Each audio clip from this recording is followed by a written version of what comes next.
Opportunity doesn't knock. The courageous open the door. Well, that's a little intense, isn't it? But you know what? I actually believe it. And not just because it sounds deep and tattoo-worthy. Hey there. Welcome back to the channel where we dismantle comfort zones, sip some emotional espresso, and throw glittery truth bombs at your routine. If you've ever sat around waiting for your big break, this one's going to sting a little, but don't worry. We'll laugh through it together. So before you and I watch the video, please take a moment to like the video and subscribe to the channel, but only if you really like what I do here.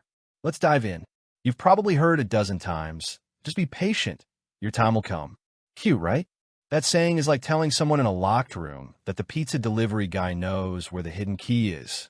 Spoiler alert, there's no pizza guy, and there might not even be a door. Most people don't realize it, but they're secretly living as professional waiters.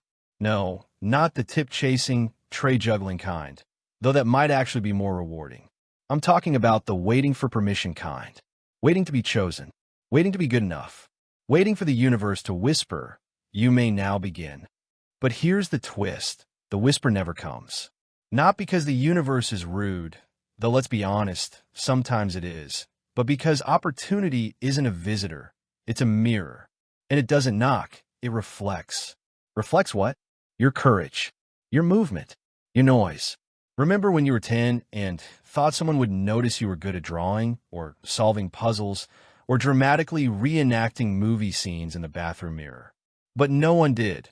So you shrugged and buried it under your science homework and family expectations. Yeah, that right there? That was your first lesson in missed knocks. Now imagine this. You're in your 20s or 30s, or maybe beyond, and you're still peeking through the peephole of life, wondering when your moment will arrive. You've updated your resume, learned 5 different ways to smile professionally, and even bought a course titled Manifesting Miracles in 21 Days. Day 14 just tells you to meditate harder. And still nothing. Not even a ding-dong. Here's the thing. Opportunity doesn't ring the bell because it's already inside. It's been living rent-free in your instinct, your discomfort, and that weird idea you keep ignoring because it sounds too risky. You don't need a knock. You need the guts to jiggle the handle.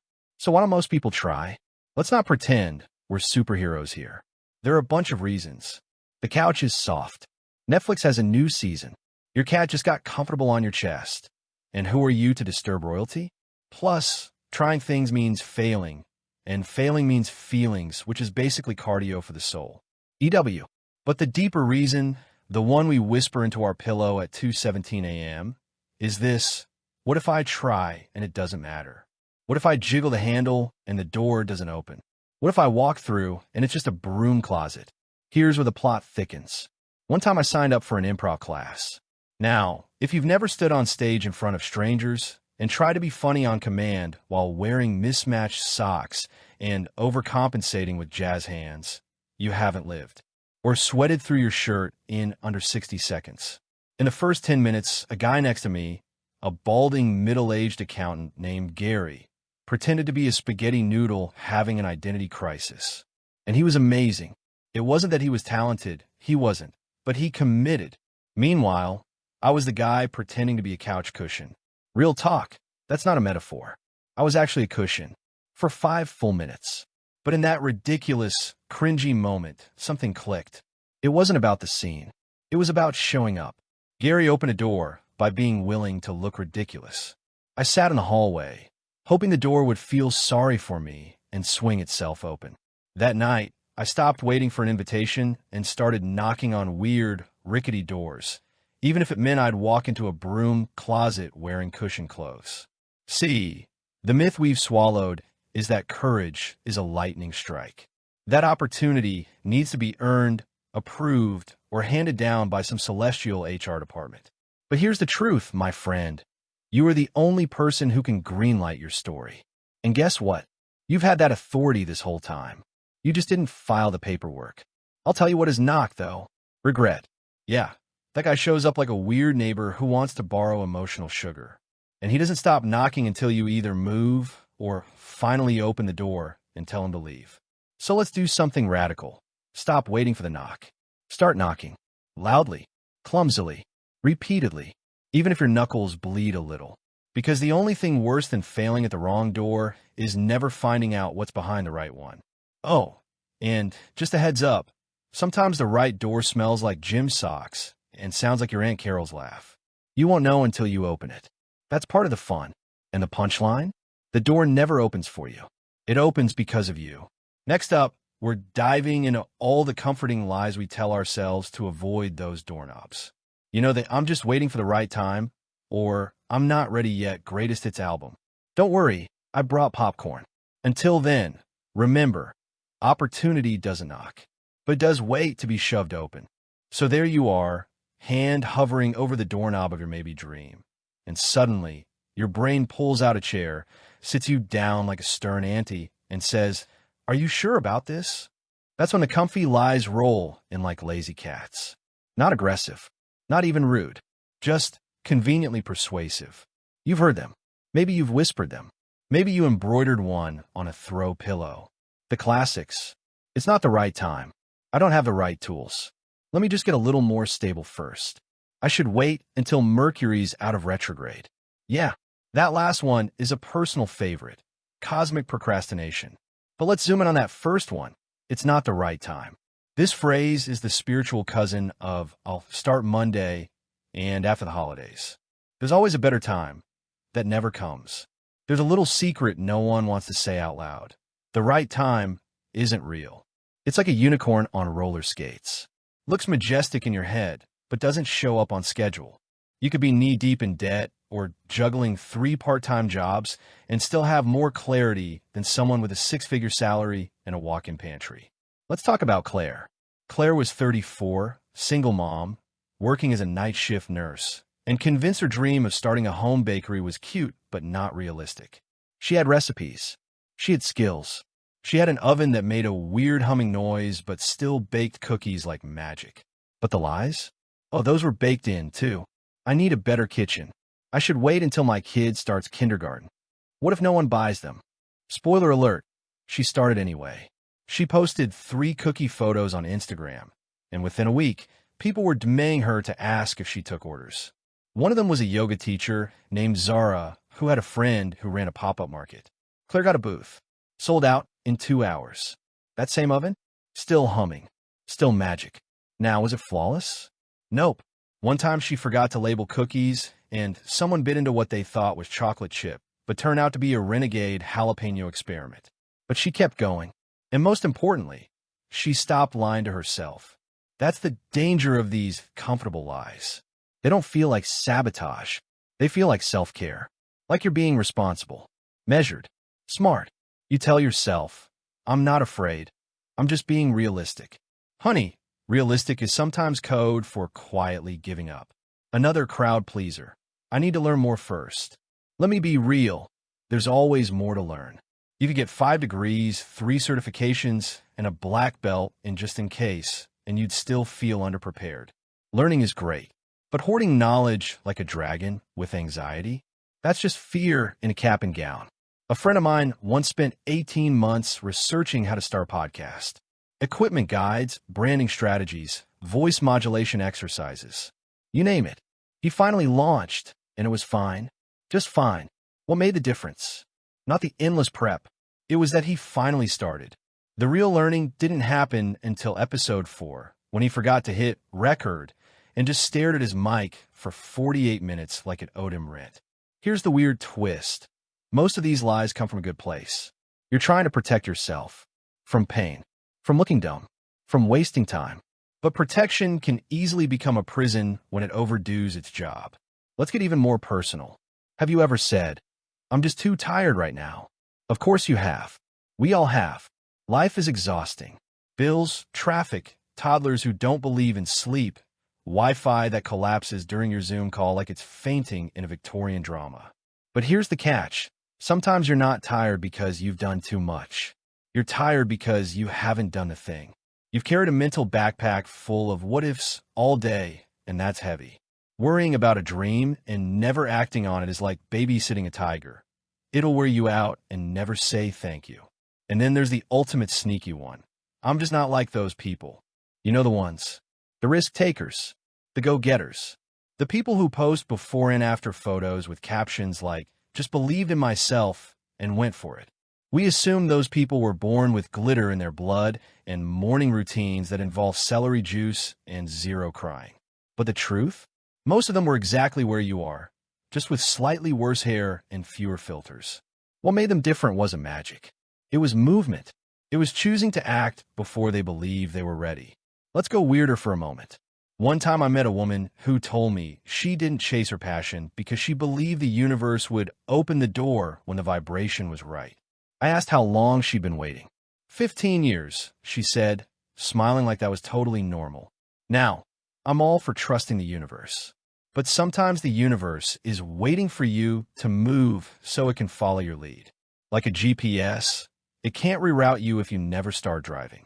The real question isn't, am I ready? It's, am I willing to be uncomfortable long enough to find out? And yes, discomfort is part of the deal. It's awkward. It's vulnerable. It's standing in a metaphorical elevator with someone who hums off-key and smells like cologne called confidence. Regret edition. But here's your hook, the thing to hold on to. Discomfort is the receipt for doing something brave. So the next time your brain hands you one of these lies wrapped in a cozy blanket of logic, ask yourself, is this truth or is this just my fear in fuzzy slippers? Because every time you believe a comfortable lie, you're trading your future for a really convincing bedtime story. Now we got some momentum. You're cracking the code. But next, we're going even deeper into your personal fog, the stuff you're scared to admit to anyone else, including yourself. Grab your flashlight. You know that tight little knot in your chest? The one that shows up when you're scrolling through someone else's success story and pretending to cheer while secretly muttering. Must be nice? Yeah, that one. Let's talk about it. We've dealt with the convenient lies you tell yourself, the ones wrapped up in logic and responsibility. But this section, this is the stuff you really don't want to say out loud. The cringy, goosebump-level truths that you stuff down behind jokes and task lists and motivational coffee mugs. Let's just yank them into the light, shall we? Here's one. I'm scared no one will care. Oof. That one cuts deep. Because at the end of the day, you don't just want to start the business, write the book, pitch the idea. You want someone, anyone, to see it and say, this matters. That's not vanity. That's being human. We want to matter. We want to believe that our noise isn't just bouncing off the walls of our own heads. But here's the double-edged fear. What if I try and still no one notices? That's the part that freezes people mid-stride. Because rejection you didn't ask for, you can shake that off. Rejection you invited? That's personal. That stings. A friend of mine, Lila, spent 3 years dreaming about launching a YouTube channel on antique furniture restoration. She knew her stuff. She had a gentle voice, great lighting, and a cat named Douglas who regularly photobombed. But she didn't post anything. Why? Because she was convinced her niche was too boring.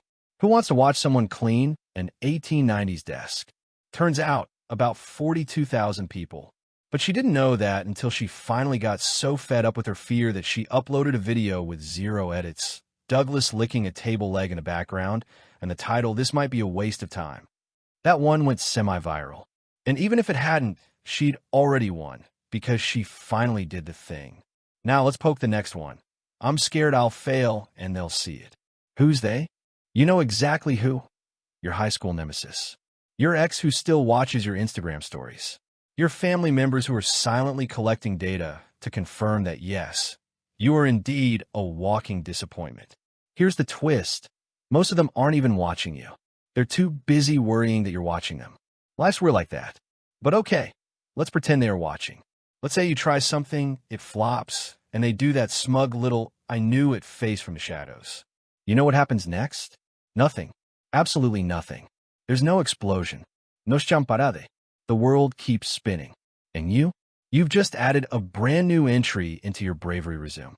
Look, your brain is very good at convincing you that humiliation is lethal.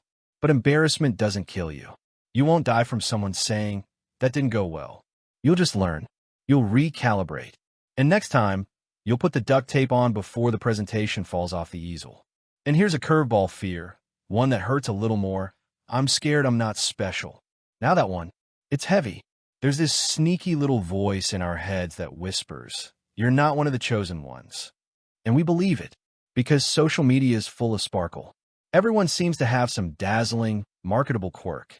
They're younger, or older, but wiser. Or they survived a plane crash while writing a novel blindfolded. And you like spreadsheets and reheating last night's quesadilla. But let me tell you something. Being ordinary isn't the enemy. Boring beginnings don't mean boring outcomes. Some of the most extraordinary people you admire started in the most meh places imaginable. What mattered wasn't the start. It was the movement. And you know what's odd? Sometimes you're scared of succeeding too. Oh yeah, let's not leave that one out. It sounds ridiculous on paper, but hear me out. When you succeed, everything changes. Expectations go up. People start watching. You might have to keep doing the thing consistently. And what if you lose it all again? What if success makes you visible, and being visible makes you vulnerable? It's a lot. And your brain might prefer the safety of the what if rather than the reality of the, oh wow, this is real. Now let's toss in something confusing to keep the gears turning. Have you ever wanted something and then hated someone else for getting it? That's a psychological plot twist. You dream of writing a book, but when someone else announces their book deal, you roll your eyes and say, must be nice. That's a mirror, friend, and it's showing you what you're afraid to chase. Your envy is a map. It points to what you care about, and if you're brave enough to stop judging it, it'll show you exactly where to go. Here's a real-world event to land this home. A guy I once worked with, let's call him Ryan, wanted to become a stand-up comedian. Secretly, quietly, he'd sneak away during lunch breaks to scribble jokes in a ratty notebook while eating tuna from a can. But he never told anyone, because he was a lawyer. Lawyers don't do open mics, right? Until one day, he got drunk at an office party and started riffing on the buffet food. People laughed, really laughed. He had a moment. But instead of feeling excited, he panicked. Someone said, "You should do stand-up." And he immediately went cold. Because now the dream was visible. Now it had weight, accountability, stakes. He ghosted it for 3 years. Then he finally showed up at a local dive bar on a Tuesday night and did 5 minutes on why hummus ruins friendships. The crowd was small. The jokes landed weird. But he survived, and he went back the next week, and the next. Now he's not famous, but he's doing it, and that's bigger than any fear he had. So what's your hummus joke? What's the thing you want that you're too afraid to admit? Because admitting it would make it real, and real is scary. Whatever it is, name it. Out loud. In a mirror. On a napkin. In a text to yourself. To stop hiding it. Because the longer it hides, the heavier it gets. And eventually, you forget what it even looked like in the first place. Let's carry that forward. Next up, it's time for the moment when the mirror fights back. You're not going to like what it says, but you'll never forget it. You've whispered the scary stuff. The kind of stuff that echoes in your brain during those 3 a.m. ceiling staring sessions. Congratulations. That's more than most people ever do. But now something weird happens. The mirror, yeah, the metaphorical one you avoid when brushing your teeth in a hurry, starts talking back. And not in a Disney psychic kind of way. No sassy reflections with witty comebacks. No musical numbers. Just raw, uncomfortable clarity. It says, so what are you going to do now? And that's the question you didn't expect to actually face. You thought once you confess your dream, the world would reward you with motivational playlists, supportive friends, and a free parking spot at Destiny's doorstep. Instead, the mirror has the audacity to show you the half-finished plans, the excuses dressed in business casual, the months of pretending you're still researching, when really you've just memorized the fonts on Canva. You squint. You deflect. You think this mirror's being dramatic. But deep down, you know it's not being cruel. It's being honest. Here's the common event. You decide to finally organize your workspace. Not because you're productive, but because organizing feels like progress without the risk. You alphabetize your notebooks, dust your vision board, and rearrange your pens like you're about to launch NASA from your IKEA desk. Then you sit down, and the mirror speaks again. It doesn't care how clean your desk is. It's asking why you haven't finished chapter 3, or booked that dance class, or sent that email. And the thing is, it's not yelling. That would be easier. It's just quietly knowing. And that's worse. because silence is the sound of your conscience tapping politely. Here's the odd detail to keep you hooked. I once had a mirror fall on me. Literally. It slipped off a closet door while I was standing in gym shorts eating peanut butter out of the jar. I remember lying on the floor, surrounded by shattered glass, thinking, is this a metaphor? Because it sure felt like one. What shattered that day wasn't just glass. It was the illusion that I had time to get around to things later. That version of myself, the one that would magically become bold and consistent when life was less chaotic, died under that mirror. So what does your mirror say? It might ask, why are you still following people on Instagram who make you feel behind? Why are you waiting for everyone to approve your dream when it wasn't a group project to begin with? Why do you keep editing your voice until it sounds like everyone else's? The mirror doesn't want a perfect version of you. It wants the one who shows up, even when they feel like a hot mess on toast. Now let me introduce you to a man named Leo. Leo was the kind of guy who always had a side project. An almost there app, just working out the kinks short film, a nearly finished online course. For 10 years, he existed in the twilight zone of perpetual preparation. One day, his niece asked him, Uncle Leo, when are you going to finish one of your dreams? Ouch. That mirror wore pigtails and glitter Crocs, and it cut deeper than any investor meeting or peer review. Because children don't understand your curated excuses. They just say the thing. Leo quit every side project the next week. Just scrapped them. Started one thing. Finished it. Released it. Was it perfect? Nope. But it was real. That's the power of a mirror moment. It doesn't just reveal what you've been doing. It dares you to ask, is this who I want to be? And here's where things get even more uncomfortable. Sometimes the mirror shows you a person you promised never to become. The one who plays small, who says someday too often, who scoffs at risk-takers from the safety of the sidelines. And worst of all, the one who criticizes others just to avoid turning the spotlight inward. It's a wake-up call, and not a gentle one. But here's the hook. The mirror isn't your enemy. It's your co-conspirator. It's the one object in your life that doesn't lie to spare your feelings. And that honesty?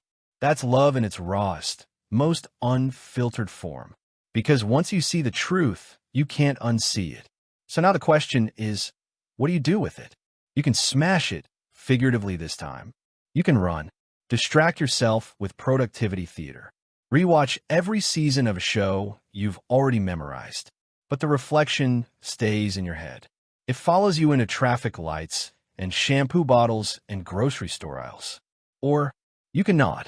You can thank it. And you can finally do something about it. One step, one action, one decision that says, okay, let's stop pretending I need another sign.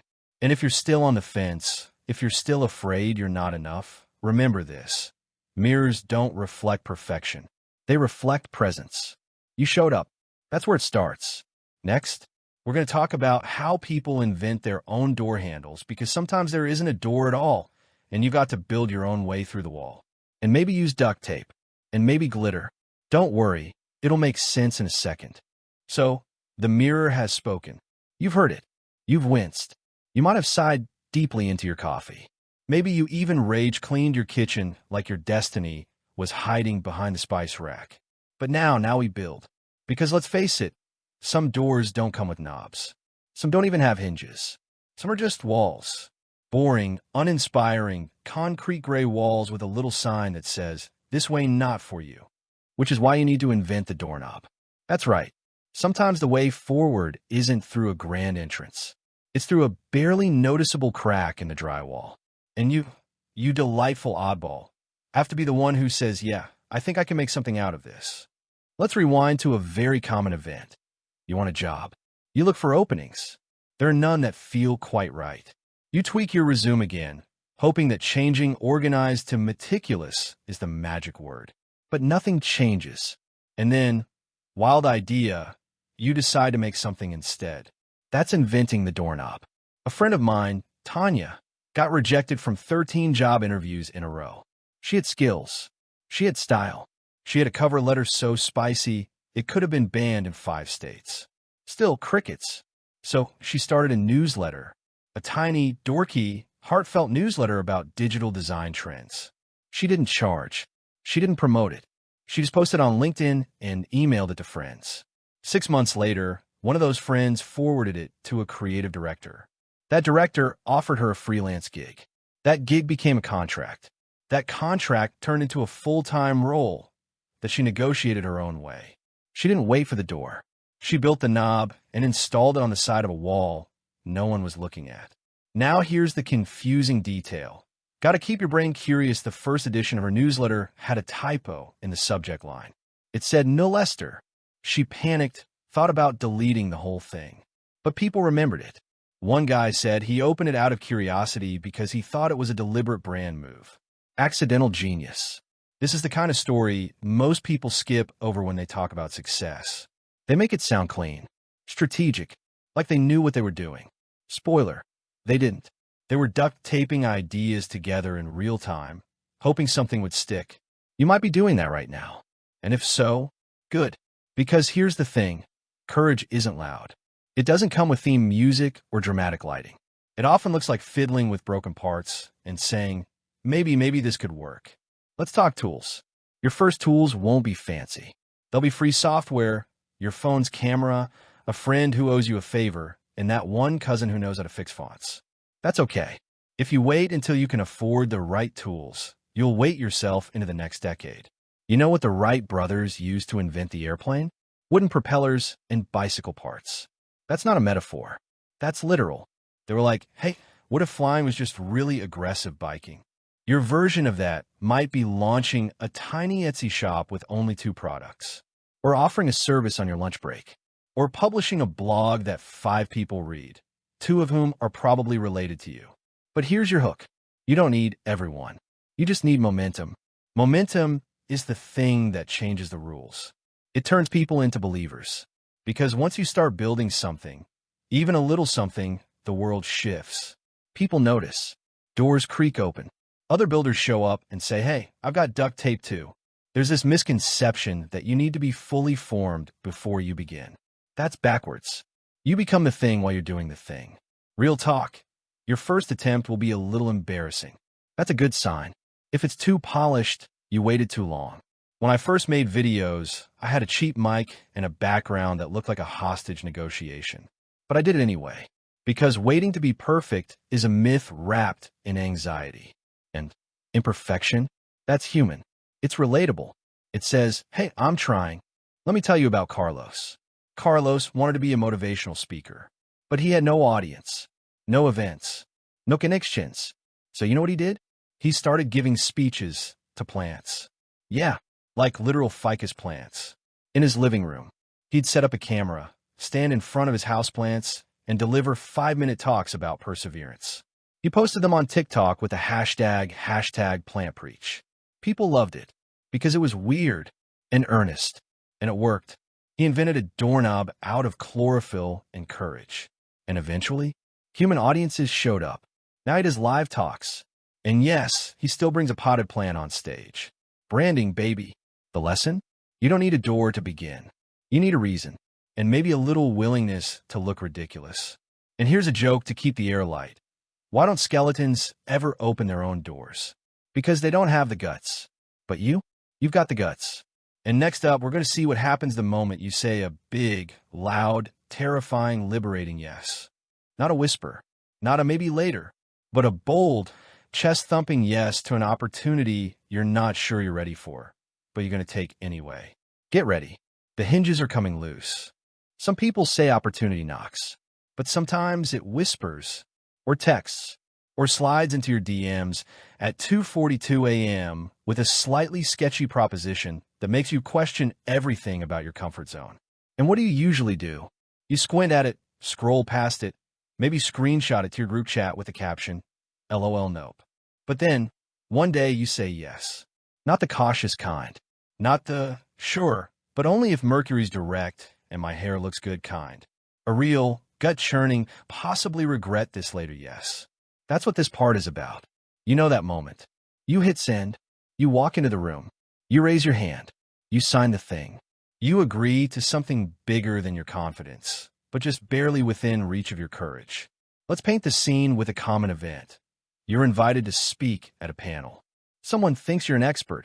You consider declining. You've never spoken publicly unless you count nervously ordering a latte. But you think, maybe this is it. The thing. The first step. The cliff. You reply, yes. I'd be honored. Then you throw your phone across the room and pace in your hallway, questioning all your life choices. But here's the hook. That yes changes your brain. It tells your inner voice, hey, we're not just thinking about this anymore. We're doing it. And your brain, bless it, starts organizing itself. It gets you out of survival mode and into solution mode. Suddenly, you're Googling how to not faint during public speaking. You're practicing intros in the mirror. You're rearranging your calendar like a boss. Your fear isn't gone, it's activated, which is weirdly energizing. Now here's the odd detail to keep you off balance. One woman I knew, let's call her Priya, said yes to being a guest on a podcast before she even knew what the topic was. She thought it was a discussion on female entrepreneurship. Turned out it was about cryptocurrency for dogs.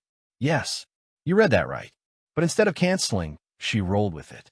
She brought her A game, found weird parallels between training pets and running a business, and charmed the host into inviting her back for another episode. The episode title? Sit, Stay, Scale, Woofonomics for Women. You can't make this stuff up. And that's the magic of the loud yes. It doesn't need to make perfect sense. It just needs to move you. Because your first loud yes will not come wrapped in a bow. It'll come in the middle of laundry day, during a week when your sleep schedule is trash and your eyebrows are uneven. It won't feel aligned. It'll feel inconvenient. And still, you say it. Let me share a personal one.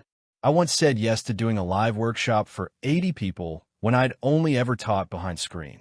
I thought, how hard can it be? Famous last words. Day of the event, the projector died, I tripped on a mic cord and accidentally called someone's boss mom. I wish I were kidding. But you know what? I didn't die. The crowd laughed with me. And when it was over, I didn't feel like a fraud. I felt like a person who does things messily, honestly, loudly. So what's your yes waiting for? It might be buried under a dozen tiny no's. The no that keeps you from applying. The no that says, I'll wait until next quarter. The no that pretends to be about timing, but is really about terror.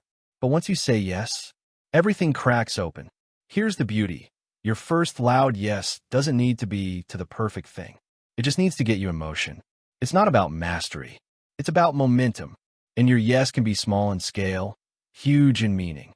Saying yes to waking up an hour earlier to work on your side hustle. Saying yes to submitting that short story to a contest. Saying yes to a coffee meeting with someone who intimidates you a little. Saying yes to hitting publish, even when your inner critic is screaming louder than a toddler with a juice box. And yeah, there's a risk. You might bomb. You might freeze. You might sweat through your shirt in front of a room full of strangers and still forget what you were talking about halfway through a sentence about strategic goals. But even that will teach you something, that you're not made of glass. That failure is loud, but so is resilience. That the only way to build real confidence is to collect proof that you can survive things you once feared. Here's your 3 lighthearted jokes quota, because rules are rules. I once said yes to emceeing a wedding. I didn't know it was a bilingual ceremony. I only speak one language. Guess who spent 3 hours guessing what to say next based on facial expressions and finger guns? A friend said yes to running a 5K and trained by jogging around her kitchen island. She did 700 laps. Her Fitbit thought she was stuck in a time loop. Another guy said yes to writing a guest article and forgot to change the name in the email template. He submitted it as Dear Banana Hammock. He still got published. Because life is absurd. So if you're waiting for your moment, here's the surprise. This is it. This is the moment. Say yes. And no, not to everything. You're not a clearance rack, but to that one thing that lights up your spine even as it terrifies you. Say yes to the thing that makes your voice shake, but your heart sing. Because once you do, the next one comes easier. And the one after that feels inevitable. You said the big yes. You've stepped out of the comfort zone and into the gloriously uncertain land of, what the heck have I done? Now you're expecting magic, or at least a well-timed montage sequence, maybe with dramatic violin music and a satisfying outcome. But instead, you get a rainstorm, or a power outage, or, in one woman's case, a surprise toddler barf on the morning of her TEDx talk. She powered through. Legend. Because here's the truth. Bad timing isn't a curse. It's a character test with a twisted sense of humor. Let's get into the common event. You land your first real opportunity. A client, a gig, a launch, a breakthrough moment. You prep for days. You visualize it. You even wear the good socks. And then, the universe decides to turn the spotlight into a strobe light. You lose your notes. The internet crashes. You spill coffee on your laptop. And somehow, that's the day the thing is supposed to happen. You think, why now? And the universe, smug as ever, just winks and says, because now is when it matters. Here's a fun one. I once got invited to film a segment for a digital course platform. Big deal. Cameras. Crew. Real microphones. Not the kind you duct tape to a cereal box. Ide practica. Rehearsed. Got my hair in what I believed was a trustworthy but approachable shape. 5 minutes into filming, the fire alarm went off. Not once. 3 times. We had to evacuate into the parking lot. I gave my closing thoughts on resilience and mindset while standing next to a dumpster that smelled like expired yogurt and dreams. There was wind. There were pigeons. And yet, they kept the footage. People loved it. They said it felt real, that it helped them remember that imperfection isn't failure, it's flavor. So here's your hook. Bad timing often leads to unforgettable authenticity. Think about it. Nobody remembers the smooth presentation. They remember the one where your slides broke, your kid wandered into the frame dressed as a dinosaur, and you somehow finished anyway. That's the story people tell at parties. That's the moment your courage gets spotlighted because everything went wrong, not in spite of it. Here's the odd detail you'll appreciate.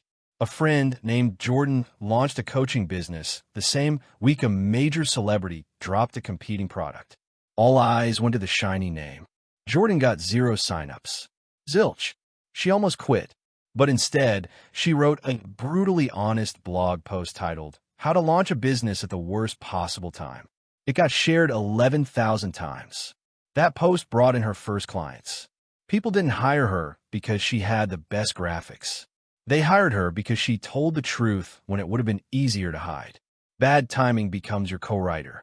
The awkward stuff, the interruptions, the curveballs, that's what makes the story stick. You think you need perfect conditions to make an impact. What you really need, presence in a mess. Let's go even weirder. Ever heard of someone missing their flight and ending up with a job? It happened. A guy named Rich was flying to a conference. His flight got canceled due to a freak hailstorm. While sulking in the airport bar, he struck up a conversation with a stranger. They talked about design, travel, and the tragedy of airline snack sizes. 2 weeks later, that stranger emailed him and said, "You made an impression. Want to help redesign our brand?" He got the gig. The conference? Turns out, it had been overhyped and underattended. The better opportunity came wrapped in a disappointing delay. So here's your lighthearted moment buffet. I once gave a live Zoom talk while my neighbor decided it was the perfect time to test his chainsaw. In an apartment complex, during my closing sentence, it ended with "thank you and remember you. Wir won't matter." Surprisingly, people clapped. A friend launched her website at midnight for drama. Accidentally typoed her own name as Gracie instead of Gracie. Her emails now go out from Gracie the life coach. People adore her. Apparently typos are charming. Another guy used an AI tool to write his bio. Forgot to delete the part where it said, "Insert compelling personal anecdote here." That was his final draft. And yes, he still got hired. The point? Imperfection is not the enemy. It's the proof that you're showing up in real life, not in the fantasy version you've been editing in your head for 3 years. And guess what? Sometimes bad timing helps you dodge bullets. Maybe that job you didn't get would have crushed your spirit. Maybe that relationship you chased would have derailed your growth. Maybe that book pitch rejection gave you the chance to self-publish and own your message. What feels like a delay might actually be a redirection with better snacks. So the next time your carefully laid plans collapse like a poorly constructed IKEA shelf, take a breath. Laugh. Pivot. The story you're building doesn't need to be smooth. It needs to be yours. Because one day, someone will ask you how it all started.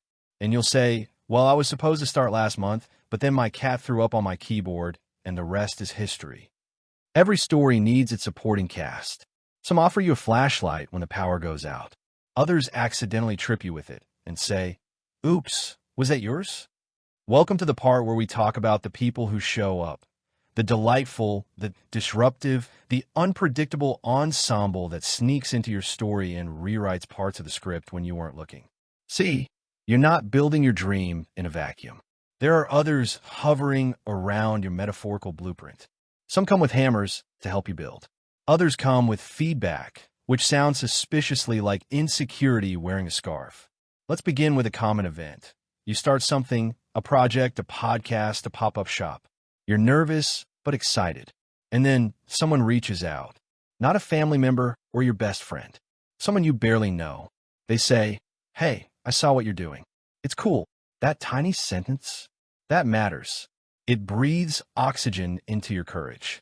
These are the people who show up without being asked. The ones who see your unfinished thing and say, keep going. They might not stay forever. Sometimes they're like characters in a video game who appear just when you're about to lose the level. But while they're there, they shift everything. Let's talk about Julie. Julie wanted to be a documentary filmmaker, but her demo reel was rough, and her only equipment was a phone and sheer stubbornness. She filmed a short series about urban gardeners in her neighborhood and uploaded it with zero expectation. A week later, a woman she met once at a holiday party, let's call her Rhonda, shared the video with her local food justice group. Rhonda didn't just share it. She called people, made introductions, pushed Julie to apply for a community grant. Julie got the grant. They met once, over lukewarm eggnog. But Rhonda showed up. Then there are the ones who show up and make things messy. Not always intentionally. Sometimes their support feels more like side-eye. You say, I'm launching a handmade soap business. They say, oh, so you're giving up on your degree? You say, I'm writing a book. They say, that's cute. Self-help or like a real one. These people aren't villains. They're just not your people. They show up, yes, but not to fuel you.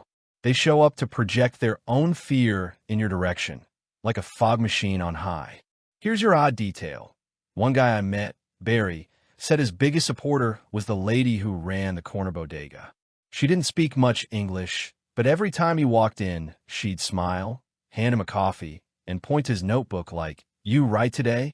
That was all he needed.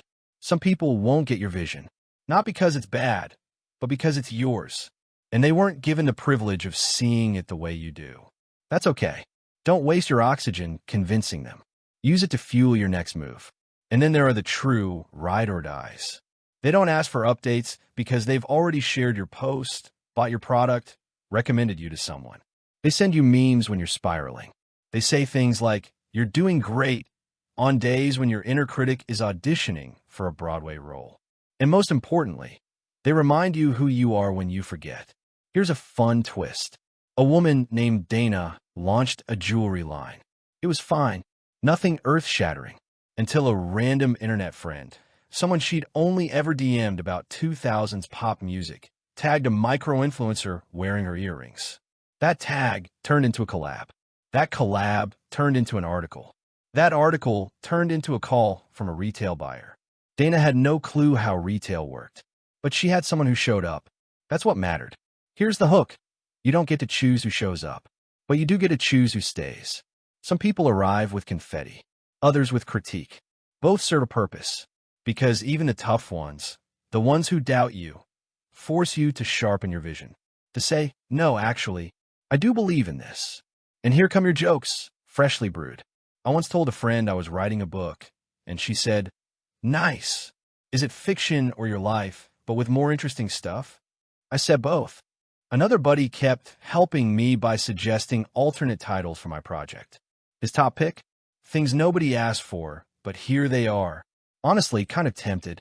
My neighbor tried to support my business by ordering from my website and accidentally had 12 mugs shipped to his ex-wife. They now talk again. You're welcome, Steve. But seriously, people matter. They're part of the opportunity equation. You don't need hundreds.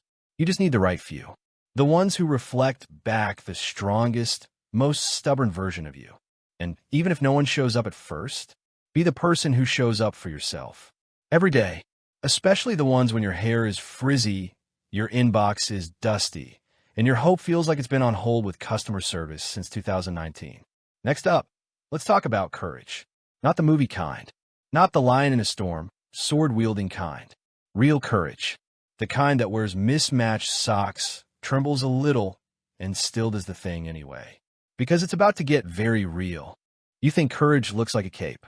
Like flawless speeches and fists in the air and slow-motion music videos set to epic soundtracks. But real courage? It shows up in sweatpants. It stutters. It sometimes smells like nervous body spray and a hint of desperation. Courage is awkward. It's that internal wrestling match between let's do this and what if I barf? And guess what? Sometimes the barf wins, but the next time you still show up. That's courage. Let's begin with a common event. You're about to speak. Perform. Present. Ask. Create. Launch. Whatever your thing is, it's happening. And in those final 10 seconds, your brain becomes a traitor. It says, "You sure about this? Maybe we fake a power outage." Your voice just cracked. Let's go home. But then, your body moves anyway. You click go live. You step forward. You say the first word. That is courage. Not the polished version. Not the inspirational quote version. Just you, slightly vibrating and hoping your deodorant holds. Want an odd detail? Here you go. I once hosted a live workshop, and true story, my left shoe squeaked every time I shifted weight. It was like motivational Morse code. I couldn't hide it, so I leaned in. Named the squeak Gary.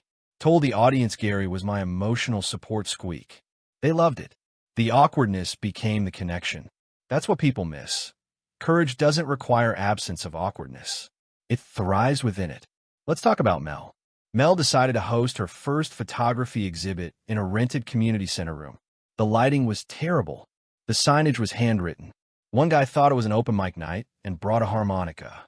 Still, Mel stood there, shaking, sweating, watching people look at her work. Halfway through, an older woman pulled her aside and said, "Your photo of that empty diner? That's exactly how my divorce felt." Mel cried in the parking lot. Not because it went wrong, but because it mattered. That's courage. Now, let's bust a myth. Courage doesn't wait until you're fearless. It steps in while you're afraid. Imagine a guy who dreams of stand-up comedy. He writes jokes in secret, rehearses in front of his cat. Then one day, he signs up for an open mic. But the mic is at a bar called the Slaughterhouse. The MC introduces him by saying, "Don't worry, folks, it's his first time." Cue laughter. His first joke bombs. His second joke bombs louder. Then he tells a story about farting in a job interview and accidentally uses his mom's voice as one of the characters. The audience loses it. He finds his rhythm. Ends strong. Gets 2 high fives and a free soda. That's courage in Crocs. Wobbly. Cringy. But alive. And here's your hook. Courage isn't about how it looks. It's about what it does. Because you know what courage does? It makes the call even when your voice shakes. It posts the video even when you hate your lighting. It presses send on the proposal even though your inner critic is doing cartwheels. You can't polish courage before you use it. You have to use it while it's still clumsy. Let's give you some 3-joke realness. A friend tried to launch a motivational podcast. First episode, she hit record and then spent 20 minutes psyching herself up, which the mic caught. She uploaded it anyway. People loved her honesty. Called it the hype episode. A guy joined a startup pitch competition. Mid-pitch, his slideshow froze on a photo of his dog in a sweater. He rolled with it. Said, "That's our brand mascot, Mr. Barketting." He won second place. I once auditioned for a voiceover gig and accidentally used the wrong script. Instead of a serene meditation, I read dramatic dialogue from a space opera. They hired me. They said I brought unexpected intensity to the mindfulness space. You're welcome. Courage isn't waiting in the wings, perfectly styled. It's already out there, sweating under the lights, flubbing the lines, and trying again.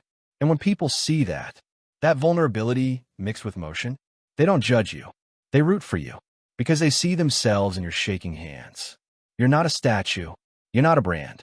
You're a person moving forward, even if it's sideways. And yes, sometimes you'll trip. Sometimes you'll mumble. Sometimes you'll say thanks at the end of a sentence that didn't call for it. But the courage wasn't in the polish. It was in the showing up. Next up, you're going to feel a sting. Because even the courageous lose sometimes. And when you do, that's when you learn whether you were chasing applause or chasing purpose. Time to talk about losing and why it's not what you think. Nobody signs up for a dream thinking, can't wait to eat pavement. But losing? Yeah, it's part of the package. You said yes. You built something. You stumbled forward, awkwardly brave, possibly wearing socks that didn't match. And then it didn't go how you hoped. You launched the thing and no one bought it. You sent the pitch and got ghosted harder than a bad Tinder date.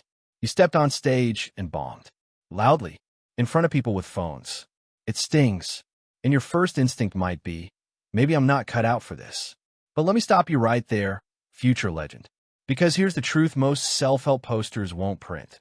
Failure isn't a detour. It's a rite of passage. Let's start with a common event. You launch something. You've poured energy into it. You're exhausted but hopeful. And crickets. The launch feels more like a slow leak. You hit refresh on your stats page like you're trying to will the numbers into existence. At first, you rationalize. Maybe it's just a slow day. Then the days pass. Nothing changes. And that's when the shame party tries to RSVP. You think, maybe I embarrass myself.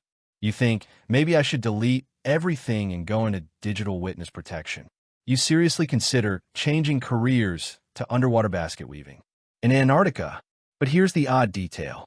Sometimes losing doesn't mean you did anything wrong. It just means you did something first, before people were ready, before the idea was fully cooked, before your delivery matched your message. And that's still brave. I once released a video course on how to break out of creative ruts. It flopped. Badly. Like, I think I'm unsubscribed levels of flop. But months later, someone who watched it sent me an email. This helped me finish my album. I didn't buy it when it launched because I thought it wouldn't work. Turns out it did. He paid me twice what I charged, just to say thanks. Sometimes your failure is just delayed success in disguise. Here's the hook. You don't learn how to succeed until you learn how to lose. Think about it. Failure teaches you what works and what doesn't, what matters and what's fluff, what kind of grit you actually have when it's not going your way. Let's talk about Naomi. Naomi created a guided journal. It was beautiful, gold foil, prompts that made you cry in a good way, the whole vibe. She launched it with a giveaway, some posts, a discount code. She sold 7 copies. Total. She wanted to quit. But instead of scrapping the whole thing, she emailed every single customer, asked them what they liked, what felt clunky. One said, I love it, but I wish it had more blank pages. So Naomi made a second edition. Same content, more space. It sold out in 2 weeks. She didn't change her idea. She listened to the failure. That's the difference. Failure isn't a sign that you're not good enough. It's a sign that you've entered real territory. It means you're no longer watching from a stance. You're in the game. Mud on your face, jersey untucked, possibly limping, but still playing. Now let's roll out some failure-flavored jokes. I once accidentally scheduled a coaching session for 5 a.m. instead of 5 p.m. I showed up bleary-eyed in a hoodie and started with, let's crush your dreams. I mean goals.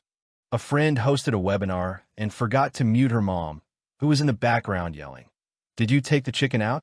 Half the chat asked for the chicken recipe. A guy tried to go viral by dancing in front of a fountain. Slipped. Posted the fall anyway. The fall got 3 million views. He now sells branded knee pads. The lesson? You don't control how success shows up, but you do control whether or not you stay in the room long enough for it to arrive. And there's something quietly powerful about that moment when you decide to keep going. When you close your laptop, wipe your eyes, and say, okay, round 2. Because that's the part that counts. Anyone can dream. Not everyone can endure. And maybe, just maybe that flop, it's the thing that made you unshakable. Next, we're going to explore what happens when no one's clapping. No likes, no shares, no validación. The silence and the decision to keep going anyway. Ready to clap for yourself? So you've tried. Maybe you failed. Maybe you flailed. And maybe, just maybe, you're now staring at your screen wondering, Is this worth it if nobody even notices? Let's talk about that dark little corner of your dream, the part where you keep going even when it's crickets out there. Because here's something most people won't say out loud. The applause doesn't come when you need it most. It shows up after you've already proven that you don't need it to keep going. Let's start with a familiar event. You post something. A launch, a reel, a blog, a product. You felt good about it. Proud. Maybe even giddy. You refresh. One like. Your aunt. 2 hours later, nothing. You sit there thinking, do I really want this? Or do I just want people to cheer for me? It's a fair question, but also it's a trap. If your dream requires constant clapping, you'll burn out faster than a cheap candle in a wind tunnel. Here's a story that might hit close to home. A friend of mine, Damon, started an email newsletter. Weekly thoughts on creativity and focus. He had 14 subscribers for 6 months.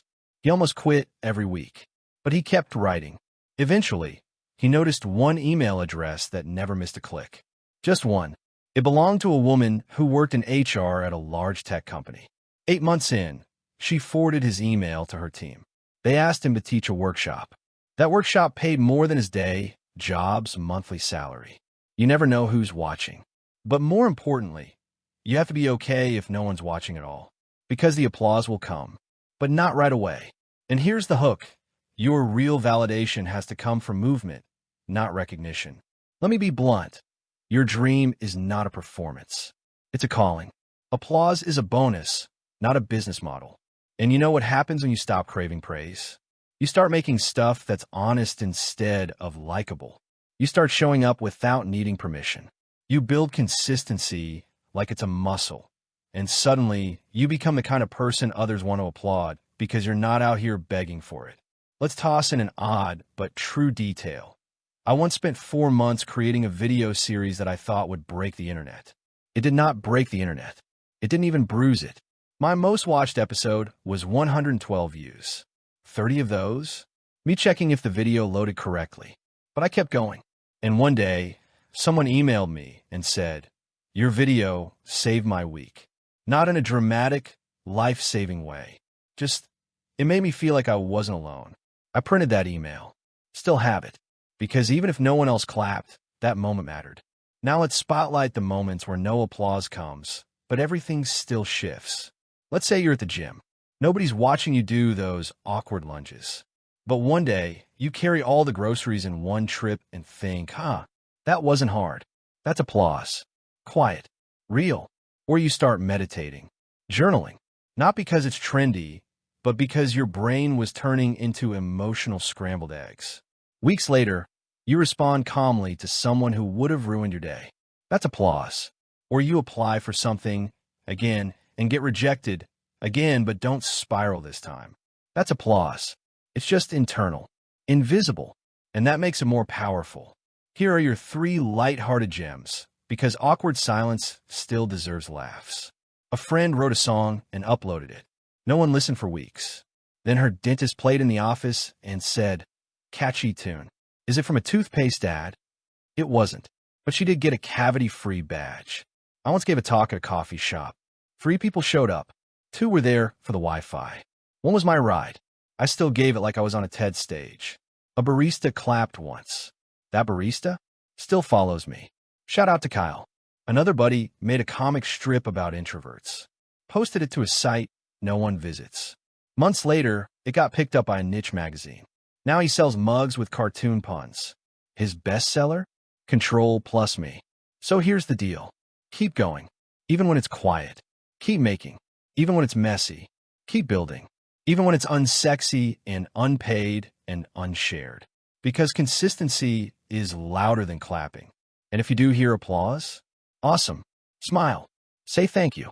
But don't build your dream on audience noise. Build on purpose, on grit, on mornings where you show up because you said you would. Next, let's face something trickier. What happens when you realize the thing you've been chasing wasn't your door after all? It's time to talk about letting go without shame. You showed up. You said yes. You gave it all the awkward, brave energy you had. Maybe you even failed with flair. But now you're standing in front of a door that you thought was your future, and it won't open. Worse, You start to wonder if you've been chasing someone else's door this whole time. This isn't quitting. This isn't laziness. This is that deep, slightly panicky realization that you may have followed the wrong map. Let's begin with a common event. You're knee-deep in a project, job, relationship, whatever. You've invested time, emotion, possibly snack money. And one day, something feels off. You try to shake it off. Maybe it's just burnout. Maybe you need to push through. But it lingers. It nags. It says, you're working hard, but not from joy, from obligation. That's your gut telling you. This might not be your door. And man, that's a hard pill to swallow, especially if you told everyone this was the thing. The dream job, the passion project, the I finally found a moment. Because if this isn't a thing, what was all that effort for? Here's the truth. Nothing is wasted if it brought you clarity. Let me tell you about Marcus. Marcus was a rising star in digital marketing. He had a cool title, fancy clients, and the kind of LinkedIn banner image that made you feel poor. He was miserable. He didn't know why at first. Everyone else seemed impressed. He had traction, status, DMs full of, hey bro, how'd you do it? And still, he woke up each morning feeling like he was putting on someone else's skin. One day, on a random Tuesday, he walked into a ceramic studio on a whim. Took a beginner class. Threw lumpy bowls. Felt like a human again. 2 years later, he teaches pottery full-time. Sells out online drops in 5 minutes. His brand? Bowls by a former marketer. It's funny. It's real. It's his. Letting go of the wrong door doesn't mean you're lost. It means you've stopped pretending you're home. Here's the odd but honest twist. Sometimes, the wrong door teaches you the skills you'll use at the right one. Marketing gave Marcus business savvy, strategy, branding, but Clay gave him life. The old dream helped build a new one. It just didn't get to be the final destination. And here's your hook. It's okay to outgrow a dream.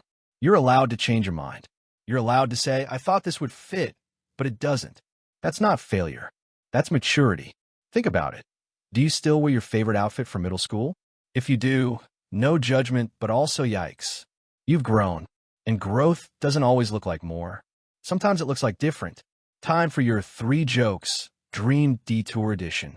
I once spent 6 months learning to code because I thought I'd start a tech company. My first app idea, Taco Tracker. It did one thing, told you when it was Tuesday. A friend opened a fitness studio and realized 2 months in that she actually hated coaching people.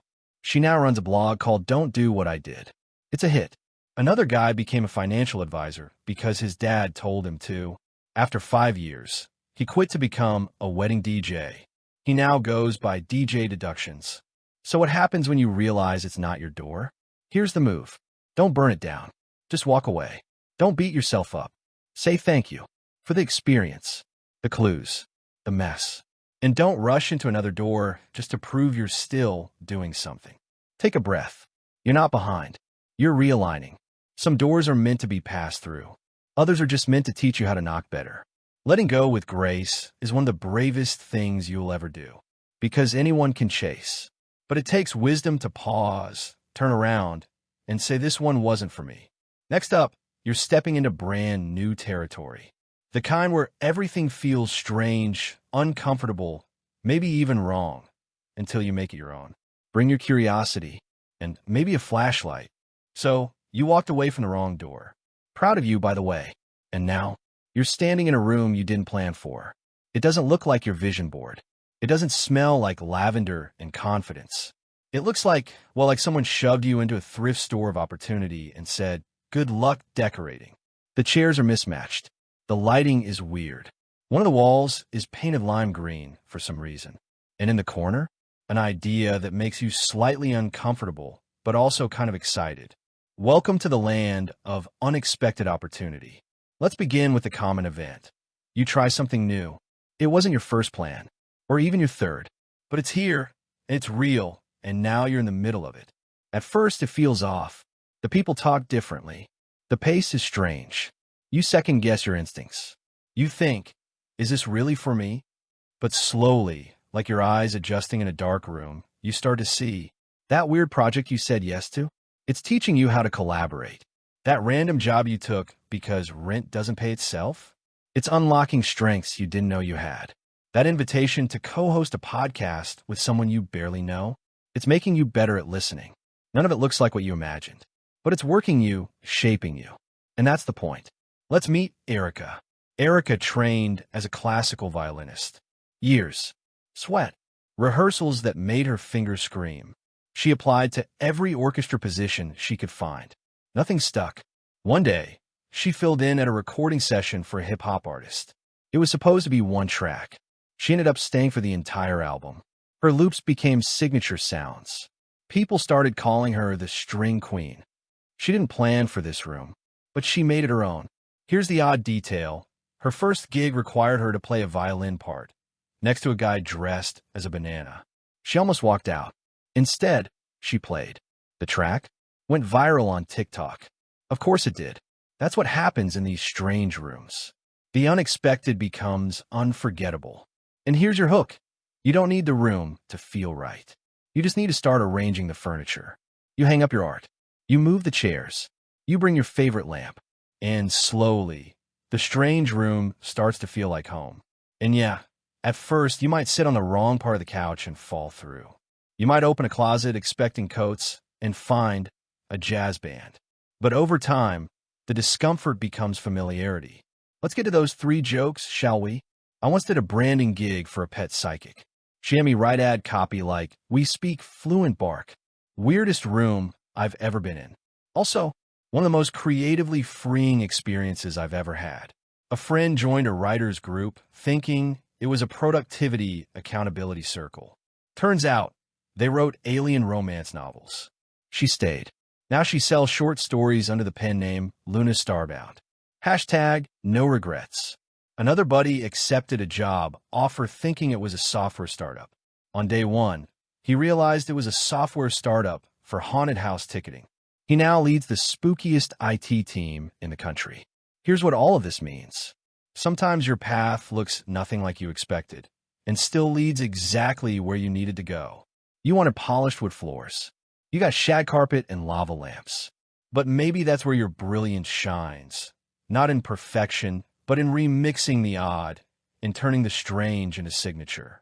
And let's be honest, comfort zones are rarely where magic lives. So stop waiting for the room to feel right. Start making it right. Start painting, rearranging, inviting people in, hang weird art, light a candle, change the soundtrack. This space wasn't designed for you, but that doesn't mean it can't become yours. You made it this far without a guidebook. You've knocked on doors, built your own handles, survived some embarrassing flops, and grown through awkward bravery. You've earned the right to take up space, even in unfamiliar places. Because the truth is, nobody really knows what they're doing in new rooms. They're just pretending more confidently than you. Next up, we're kicking open the next door. You've made peace with uncertainty, so now it's time to take that momentum and choose your next leap. On purpose. By now, you've been through it. The mirror moments, the awkward starts, the loud yes, the quiet losses, the weird wins. You've rearranged strange furniture in stranger rooms. And just when you started to get cozy, you realize something. There's another door. But this one, you're not waiting to be invited in. You're not hoping someone left it cracked open. You're not even politely knocking anymore. This time, you're kicking it open. Let's start with the common event. You've just achieved something.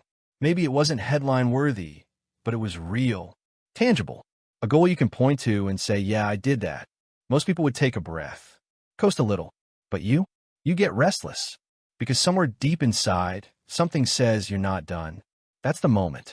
The moment you stop chasing comfort and start chasing growth. Here's where people get it twisted.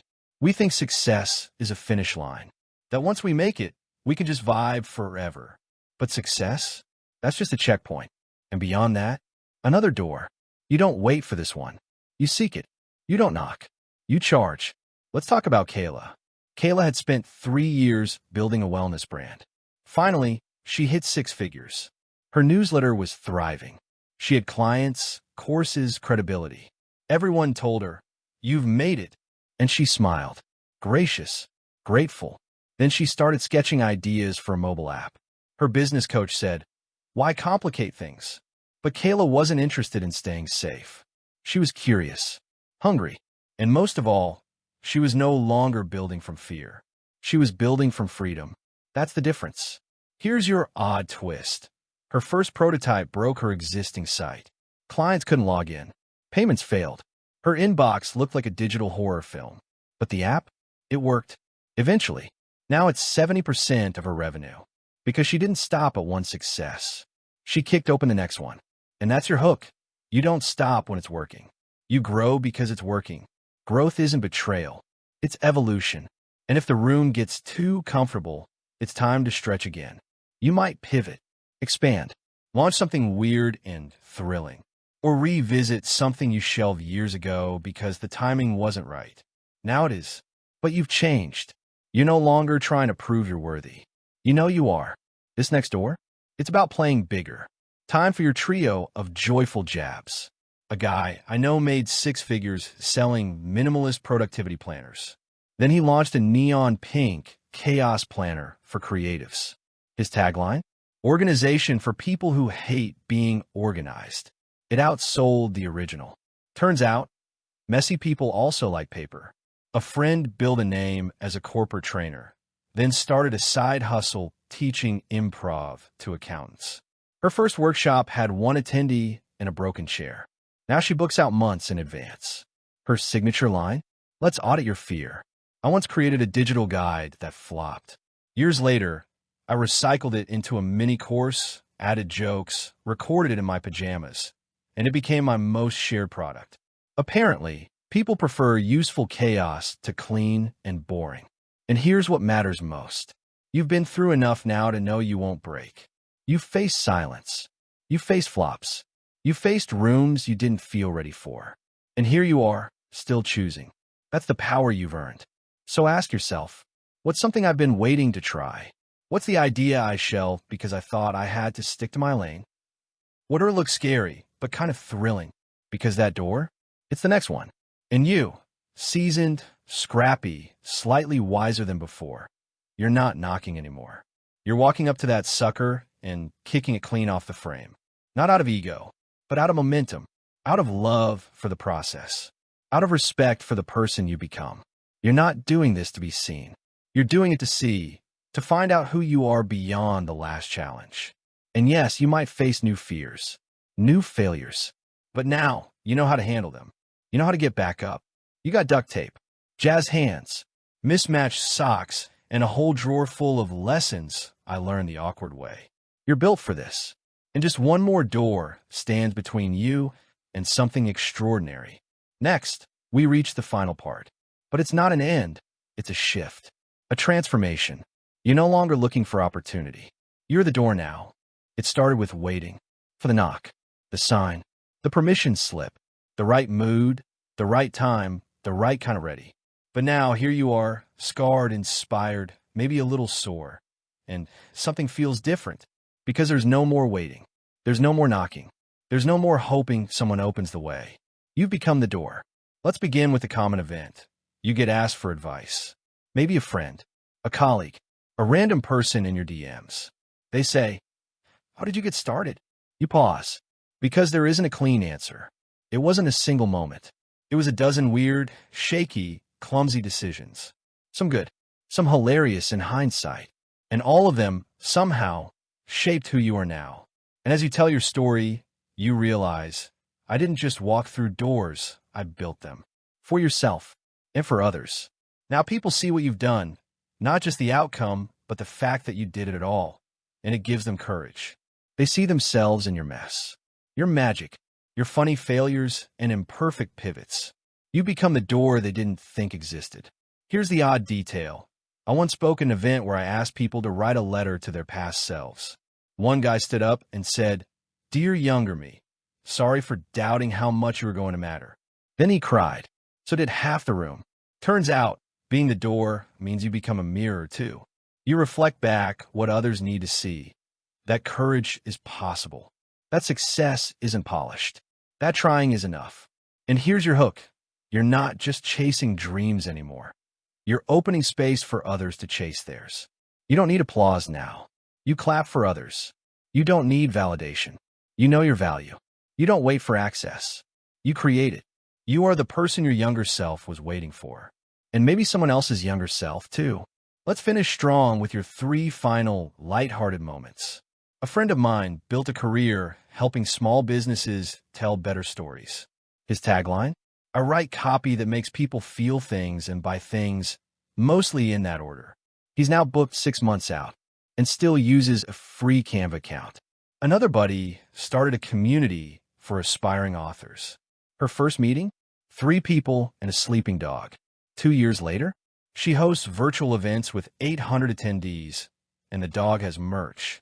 I once tried to pivot my brand by releasing a serious ebook. It flopped. Then I added memes, dumb doodles, and a coloring page. Sales tripled. Moral: let your weird in. It works. And now, take a breath. Because we've gone far. From sitting on the couch, hoping life shows up with a megaphone, to realizing you are the megaphone. You are the knock. You said yes. You've risked failure. You've lived inside awkward. You've been seen, ignored, cheered for, forgotten, resurrected. You've opened doors, loudly, clumsily, beautifully. And now, you're the door. When people see you, they feel braver. When you speak, they listen differently. When you move, it reminds others to stop standing still. Because being the door means you never stop moving. You keep learning, stretching, shifting, not because you're unsatisfied, but because you've built momentum that carries others, too. And that momentum? That's legacy. You started here believing opportunity was something external, that it would come eventually with the right timing, the right tools, or the right moment of divine clarity. But you've seen how messy it really is. How courage looks like late-night typing and early morning overthinking. How failure doesn't break you, it builds you. How awkward is just another word for alive and trying. You saw that the knock never comes. Because you were the knock. You said yes when it was risky. You kept going when no one clapped.